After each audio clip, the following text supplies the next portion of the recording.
It's that time of the year. Your vacation is coming up. You can already hear the beach waves, feel the warm breeze, relax, and think about work. You really, really want it all to work out while you're away. Monday.com gives you and the team that peace of mind. When all work is on one platform and everyone's in sync, things just flow. Wherever you are, tap the banner to go to Monday.com. If your roof starts to leak or your floor's really squeak, you live in a money pit. Money pit. If your basement needs a pump or your place looks like a dump, you live in a money pit. Money pit. Pick up the telephone, fix up your home sweet home by calling 888 Money Pit. The Money Pit is presented by Wagner Sprayers, Pavestone, and Dyche Coatings. Now, here are Tom and Leslie. Coast to coast and floorboards to shingles, this is the Money Pit Home Improvement Show. I'm Tom Kreitler. And I'm Leslie Segretti. And we are here to help you on this beautiful summer day take care of the projects you want to get done around your house. If there's something on your to-do list, well, let's put it on your done list. Reach out to us with your questions. The number here is 1-888-MONEY-PIT. That's 888-666-3974. What are you working on around your house these days? I've been building a fence these last few weekends, and it's going slow, but it's going well, so kind of happy with that. Well, what kind of project have you guys been doing? Reach out to us with your questions. Coming up on today's show, we all need as much storage as we can, but if you've exhausted storage solutions in your home, there actually might be places you'd never thought of. We're going to explain some of the hidden nooks and crannies you can use for storage in your home. Plus, if building a new deck is a project for your to-do list, we're going to talk you through the ups and downs of deck steps. They're often built incorrectly, so we're going to share some ideas on how you can make sure that they are solid and safe. And you guys have a big paint project to get done, like maybe staining a deck or a fence or even painting the exterior of your house? Well, as challenging as that job sounds, it's actually much easier to accomplish than ever before. We'll explain why just ahead. But first, we want to know what you want to know. Summer is winding down, guys. You got a few more of these warm weather weekends left to tackle big outdoor projects before you actually hit that perfect fall temperature of home improvement season. So let us know what you want to get done now, what you're looking to do in the fall. We are here to lend a hand so you can tackle those projects with success. Reach out to us with your questions right now at 1-888-MONEYPIT. Or better yet, here's an idea. Go to moneypit.com/ask and click the blue microphone button. We've got it all set up for you. So all you got to do is click that microphone and you can record your question right there and it will come instantly to us in the studio. So Leslie, let's get to it. Who's first? We've got Lynn in Delaware on the line who's got a leak in the basement that's as if somebody's turned a faucet on. What's going on? Well, last Thursday we had a torrential rain in Delaware, and Okay.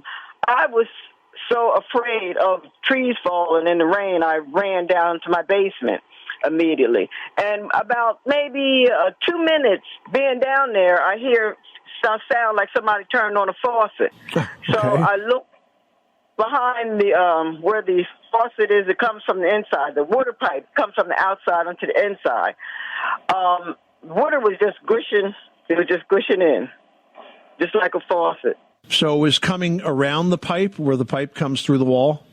Yes. Okay. Yep. All right. So that makes sense. What happens is when you get a torrential rain like that, it's going to find the path of the easiest path in, the path of least resistance. And the holes that are drilled through foundation walls for things like plumbing, like the hose bib in your case, are going to provide an easy entry. So what I would tell you is a couple of things. Now, it probably only happens when you get maybe a severe downpour like this, and maybe even one that's fueled by rain. But number one is I would take silicone, and you can buy a tube of silicone and a little can squeeze tube, or you can buy one and just put into a caulking gun.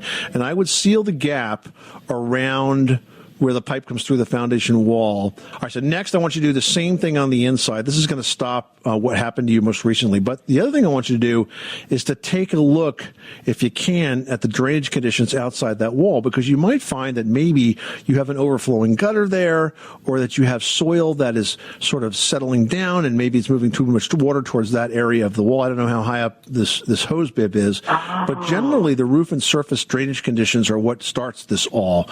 And it's an easy easy fix. You just got to figure out what it is. Downspouts are also really important to check.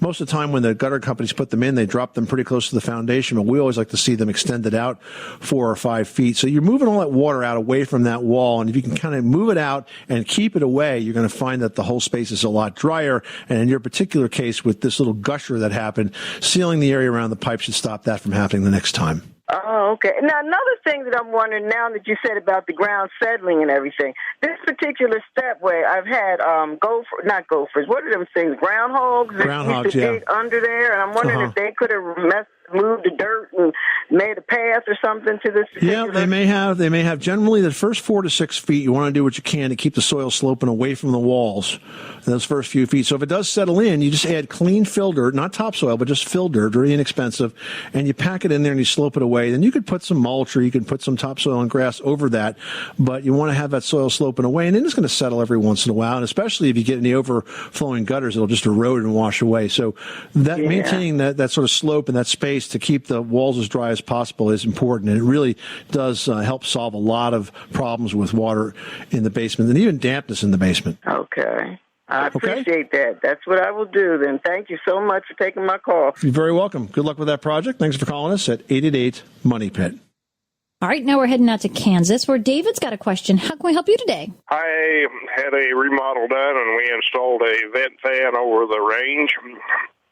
Okay. And when we get a high north wind in the wintertime, it seems like we get a lot of backfeeding cold air coming in that vent. I didn't know, is there any way to stop that? So the vent fan has an exhaust port on the outside wall, correct? Correct. The door seems to be working fine. So.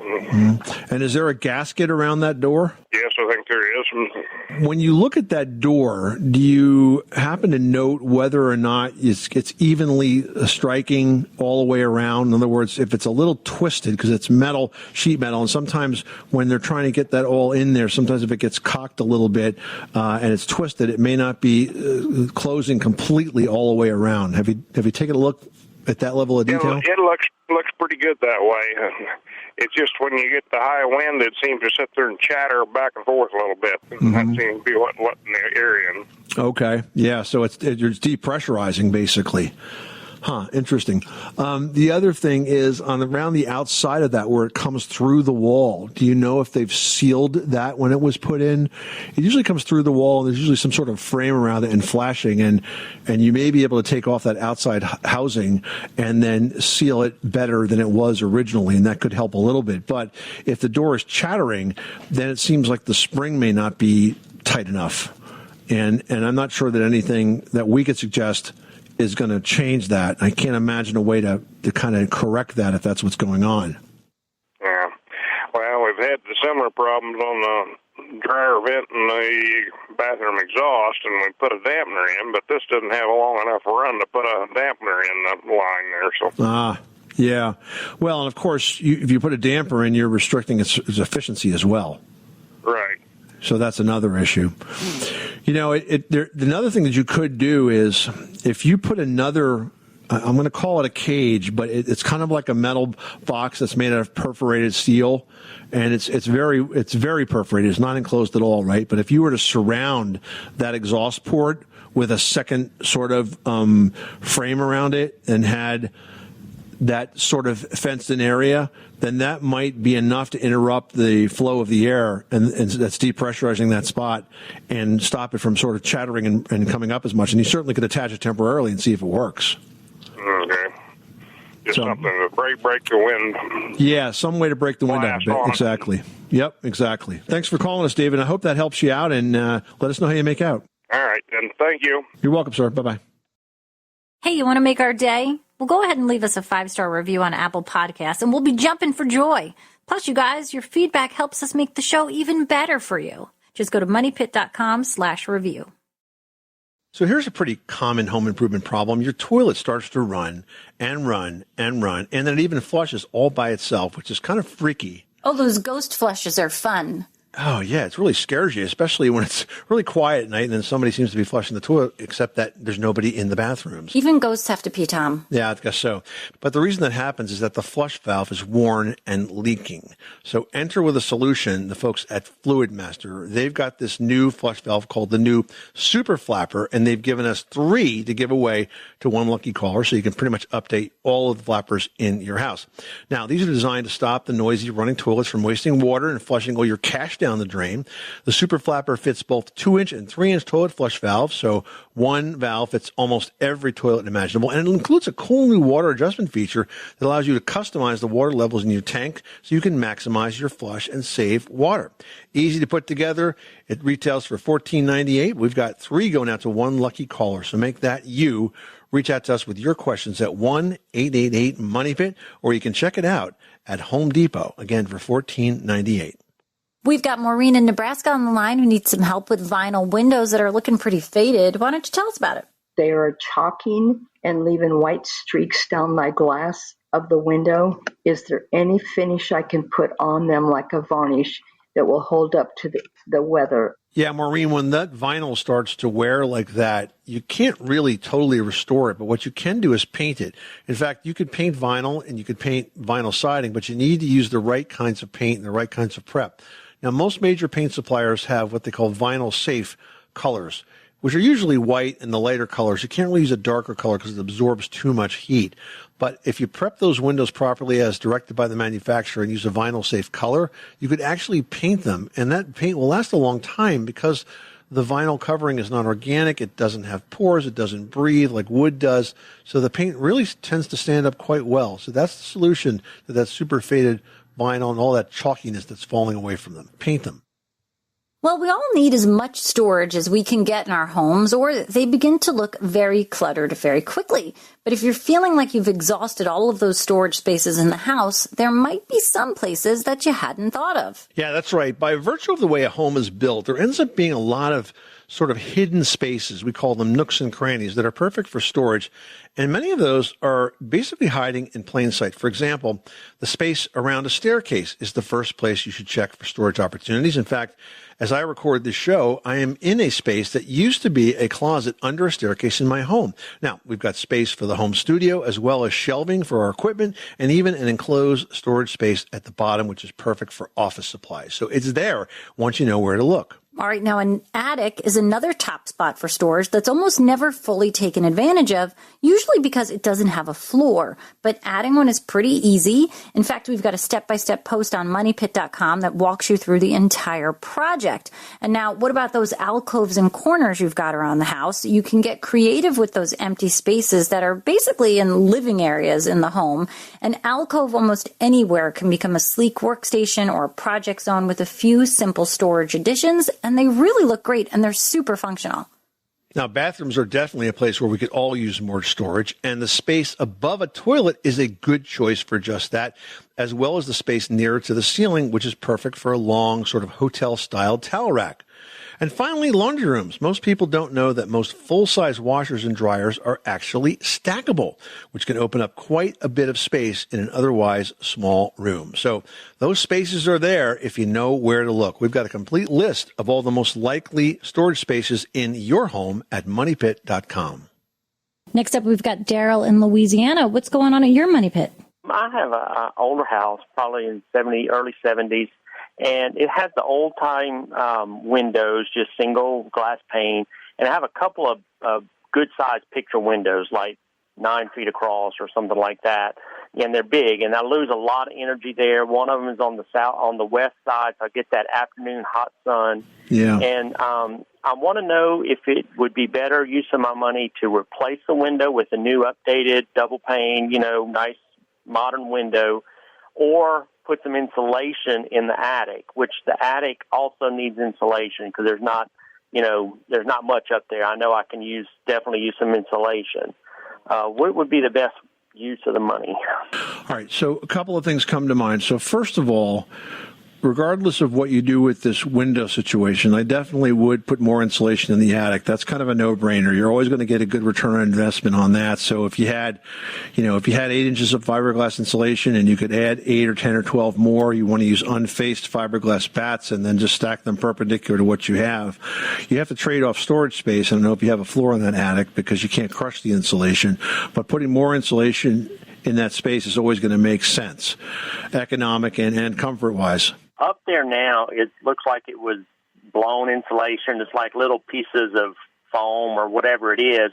And most of the places I can see the rafters. It's not above the rafters, which would be, I guess, 8 inches. But if I start putting insulation in there, I have all the wiring, like for the light sockets and all that. All the wiring is on top of that. So would I just put the insulation up, on top of the wiring? Yep. Yeah. You can have the wiring run through the fiberglass bats. When you say rafters, I think you're referring to the ceiling joists. The rafters are what's carrying the roof. What you don't want to do is you don't want to go all the way at the overhang from the ceiling joists up into those rafters, because then you'd be blocking off any ventilation that you had at the overhang. So make sure that you allow for that ventilation. That's important in that situation. But no, there's no reason to worry about covering as long as you have. When was your house built? It's probably 72. Okay, so you have traditional non-metallic wire. If you had a really old house, we'd have a different discussion about why you can't cover electrical wiring. But for a house like that, you can certainly put the insulation right on top of that wiring, and I think it's going to make a big difference. Now, back to those picture windows, you have really 2 options there. So yes, you could replace them, and it is a big project, and it's an expensive project. Or you could maybe buy yourself some time by just picking up some solar shades. They're reflective on one side, and they help to kind of redirect that heat back outside so it doesn't overwhelm the house and add to the cooling load. It's going to be a lot less expensive. They're not nearly as attractive. Or if you do replace the window, you're going to use a low E glass, which basically means it has an emissivity coating that reflects the UV of the sunlight back outside. So you'll find a huge difference if you put in insulated panels with a UV coating. And most of the Energy Star certified glass has that now anyway. But it's just it's a huge difference in terms of costs. So it really depends on what you want to do. And you might, if you are going to do that, you could think about breaking it down, doing those, I think you said you had some that were facing west, and I don't know if it's something that faces south, but do the western southern face first, because that gets the most solar gain. Now, back to the insulation real quick. What's the best kind? The kind that you would just blow in in there now, or getting some kind that rolls out? Can you get around that attic as it is right now? Can you walk around it even? I can, but I'm walking on the ceiling joist, on the tops of the ceiling joist. Yeah. I mean, if it was me, I would use unfaced fiberglass bats. It's a lot easier. If you want to go blown in, you got to rent the machine for that, and just another layer of complication you don't have to deal with. I would put unfaced fiberglass bats. I would lay them perpendicular to the joists. And I would probably, pick up, 10, 12, 14-inch thick bats and just lay them edge to edge right on top of the joist. You have a whole new layer of insulation there. It'll make a big difference for you year round. Okay, great. I really appreciate it. Yep. Good luck with that project, Daryl. Thanks for calling us at 1-888-MONEY-PIT. And speaking of home maintenance, I am very happy to announce that my book, Home Maintenance for Dummies, has just been released by John Wiley, the publisher, and available for purchase right now. Just go to moneypit.com/dummies. That's moneypit.com/dummies. And Amazon has listed it as the #1 new release in home repair. So I'm really happy about that. And I hope you enjoy the book as well. That's awesome. Congratulations. Thank you so much. We've got Jean in Virginia on the line who needs some advice about resurfacing the patio. Tell us about it. How do you put rumble stone brick over existing concrete without grout? Hey, Gene. So, yeah, you can definitely use rumble stone on top of an existing concrete surface. In fact, it's a pretty good idea to do that. Now, the way I would do this is I would clean the concrete patio initially, make sure it's nice and dry. Then you need to establish a border around the exterior of the concrete patio. So I would start right at the edge of the patio, and I would glue the rumble stone paver bricks in whatever pattern you're going to use. Start at the edge, but glue the first 2 rows. And you can do that very easily just by using a construction adhesive, which comes out of a caulking gun. And once you have that set, then you can just lay the new bricks in one at a time, sort of making sure they all work out in terms of being square and all of that. And after that's done, you can simply sweep paver sand into the joints, and you're done. I mean, it couldn't be any easier than that. So good luck with that project. Well, if building a new deck is the project on your fall to-do list, we're going to talk through the ups and downs of deck steps. They can be built incorrectly very easily, so we're going to share some ideas on how you can make sure that yours are solid and safe. Yeah, so first up, it's important to have the terms straight because it's a bit of an alphabet soup. So let me explain these terms. Stringer is what we call the side of the staircase. That's what supports the treads. And then the rise or the riser is the vertical distance that you step up between the treads, right? And of course, you have the tread itself, which is the step, and then you have the nose, which is sort of an overlap of the riser of the tread. And it's important to get those sort of proportionately correct. So the risers should all be the same height. If you've ever tripped on a staircase, I can guarantee you that almost every time that some of those risers, some of those steps were at different heights, because I think as humans, we get programmed to lifting our feet up a certain distance based on the steps that we are encountering. And when that distance changes, it's a trip hazard. Now, a shorter rise or shorter step is typically more comfortable for a deeper run, so a longer staircase, for example, and a taller rise works better with a shorter run. But the rule of thumb is this. The tread depth plus the riser should be about 17 inches. Now, personally, I prefer to make my risers 7.5 inches and treads 9.5 inches, which allows for about 1.5 inches overhang. And to figure out where this all goes, you want to measure up from the ground to the deck surface and divide that by 7, which is the approximate ideal height for the rise, and round that number to the nearest whole number to get the number of steps. And that's going to put you in a place where the steps are not going to be too tall, they're not going to be too short, they're going to be very comfortable for you and your guests, and hence they will also be very safe. I thought you were going to say they were going to be just right, and I was going to call you Goldilocks. It is true, though. Well, like you get so used to your steps, whatever they are, and somebody who's never been on them before and, encounters a little bit of unevenness or a little bit of something unusual, and completely you are wiping out. So this is really, really smart. Now, if all of this just is too darn overwhelming, the home centers sell pre-cut stair stringers. Is it ever smart to use those, Tom? Well, I'd say that they're like probably the worst case scenario, but if you have to have something and you can't make them yourself, that's probably an okay way to go. But the problem is this. The tread height at the top and the bottom might not match the rest of the steps because, if it happens that you have say 3 steps and they're each 7 inches tall, and that would be a total of 21 inches. Well, what if the steps, the height you have to cover is 18 inches or some other odd number that 7 doesn't sort of divide into? Then you have that weird rise on the last one. That's right, that we're trying to avoid. You have that uneven step. The first one might be short, the last one might be short, whatever, but it's not going to be exactly right. All right, now I've got Steve from Massachusetts on the line. What's going on at your money pit? Hi, Leslie, and hi, Tom. I was calling because I needed a little advice on baseboard heating covers. Okay. And I didn't know if I was getting in over my head with trying to remove the whole, the whole cover, or whether I'd be better off just doing a replacement cover. Well, you want to change the design or the color or something? What's why do you want to update this, Steve? What's going on? Some of these are falling apart. They're original to the house, and I'm trying to, make it a little bit of a cleaner look. I think it's probably okay for you to remove these and restore them. I'm not that crazy about telling you to just take them all apart and go with something else, because frankly, it's difficult to get new covers in and have them work as well as probably the old covers do.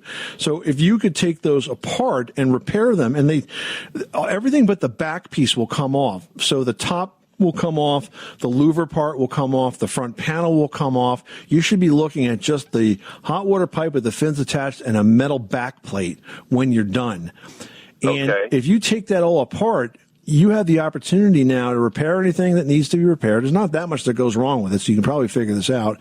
And then you could do a light sanding. You could pick a nice spray paint, good color, and go ahead and paint them up and then put them back together. And I think that's going to be the least expensive thing for you to do that will give you a good, clean look and get everything working the way it should. Sometimes when you go with those covers, they obstruct so much of the heat that you end up having to run the heat longer just to get the same amount of heat out of it, and that runs your heating bill cost up because you're using more fuel.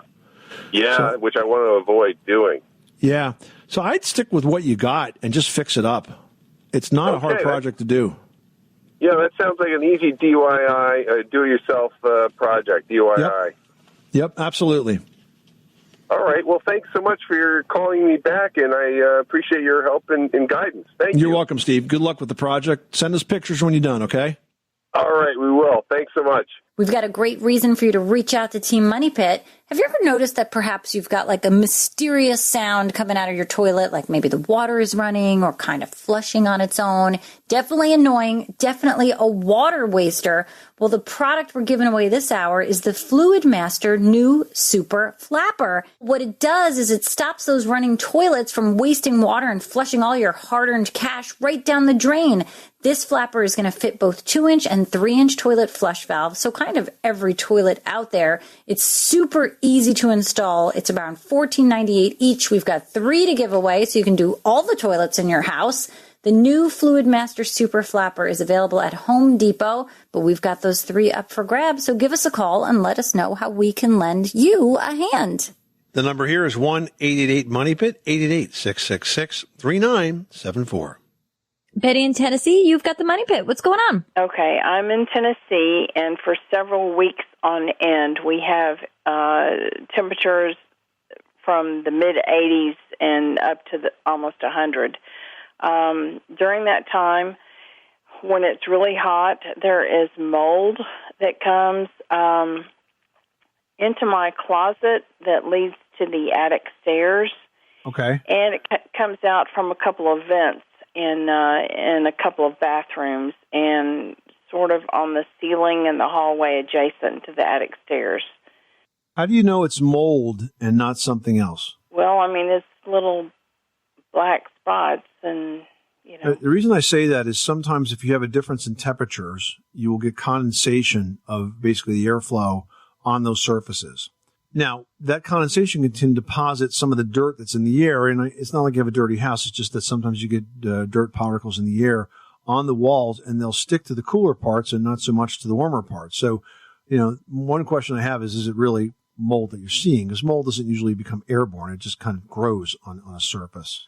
Well, I don't think it's sticking to cooler parts because the closet that leads to the attic stairs, I mean, the heat is intense in there, and I try to leave the door open as much as I can. So if it is mold that's forming, it sounds to me like it might potentially be in your duct system, which is unusual, but I'm wondering where else it could be. Have you had the system cleaned? Have you had the filters replaced on your systems? Because that should be trapping mold spores. No, I just really didn't know what to do. All right, well, here's what I would do. I would have the HVAC system inspected by your heating and cooling company to see if they find any of these deposits inside the system. And if that's the case, I would have that and the duct system thoroughly cleaned. I usually don't recommend that because it's almost never necessary. But if you're getting this much mold forming in those areas, it may be that there are deposits inside the ducts and it does need to be cleaned. Just make sure it's done by a professional so it doesn't get released to other parts of the house, okay? Okay, who would be the professional? Duct cleaning experts that have dealt with this problem before, and your HVAC company may be able to point you in the right direction.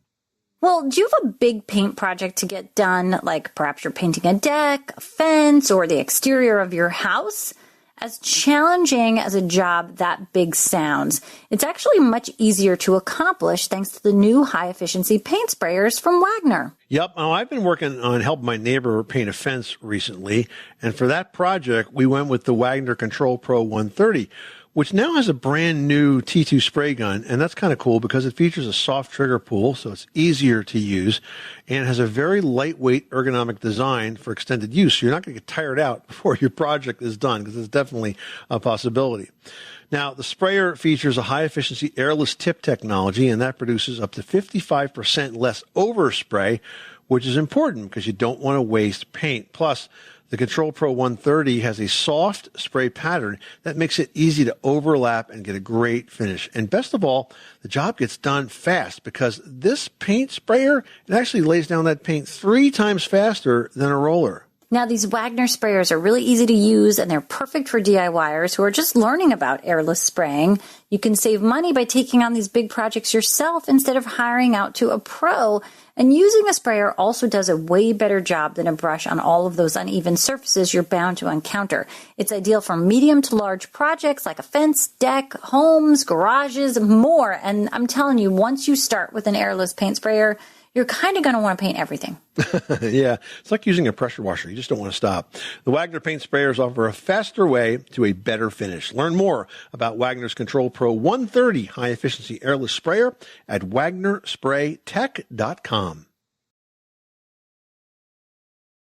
Kay in Bloomington, Illinois reached out to Team Money Pit, and she wants to put a circle skylight in her kitchen. She says, I have a galley kitchen and it doesn't get much light, and I think a skylight could add more natural light into the space.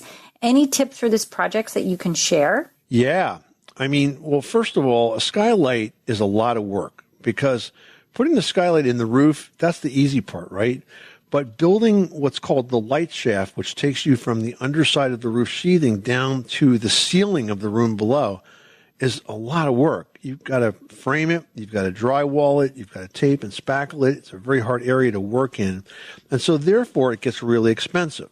But I do have a better solution for you, Kay, and it's called a sun tunnel. Now, it's made by Velux, which is a big skylight company, but it's a better option. And here's why. So a sun tunnel, think of it as like a flexible foil-faced tube.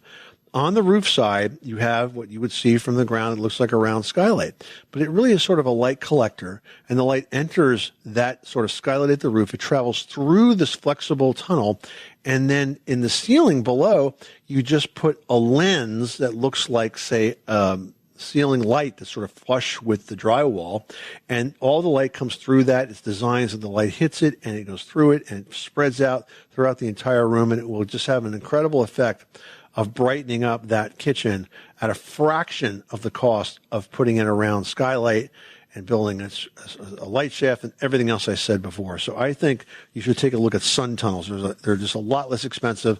And frankly, you can install one, or maybe a pro can install one, in as little as maybe a couple of hours. It's that easy. I love it. It's sort of like what the Egyptians did with the pyramid when they tried to get the light into different areas. It's such a smart idea, and it definitely is a good solution, Kay. All right, now Denise says, I bought an old home, which was originally a church. It was built in 1905. We're having issues with tree roots clogging the sewer pipes and finding that we need to have them cleaned out every 6 months. What's the best way to stop those roots from clogging the pipes? Yeah, well, what a hassle that is, and an expensive maintenance project, too. So considering that your home was built in 1905, and by the way, very cool that it was originally a church, such a neat structure. Yeah, how cool is that? But because it was built in 1905, and assuming that the sewer pipes have not been replaced, I'm thinking, Leslie, these are probably clay pipes that sort of stacked together. And the clay pipes were great. They're really durable, except that where they stack together, the roots of a tree can easily get in between those clay pipes at those stacking points and then start to grow inside the pipe. And that's why they sort of break it all apart, fill it all up. And they could break it apart, but it usually just becomes a big like mesh of roots, right? And so the solution here is to replace that clay pipe with a PVC pipe, or you could add a liner to the clay pipe, but that would be expensive, and I would only do that if it was like going under a driveway or around a pool or something where you couldn't move, the structure was on top of it. Better off to replace that pipe with a PVC pipe, and that problem clogging will go away once and for all. And Denise, I would love to kind of see what details from this original church you kept in this making of your home. Send us some pics. Why not drop us a line? Let us know what you're working on. You are listening to the Money Pit Home Improvement Show on a beautiful summer day. We hope it's beautiful where you are. We've enjoyed spending a good part of our day talking to you about home improvements, home repairs, home maintenance. If you've got questions and couldn't get through today's show, remember you can go 24/7 to moneypit.com/ask and click the blue microphone button. Just record your question right there. It will come over to us instantly, and we'll get you the quickest possible response. Until next time, I'm Tom Kreitler. And I'm Leslie Segretti. Remember, you can do it yourself, but you don't have to do it alone.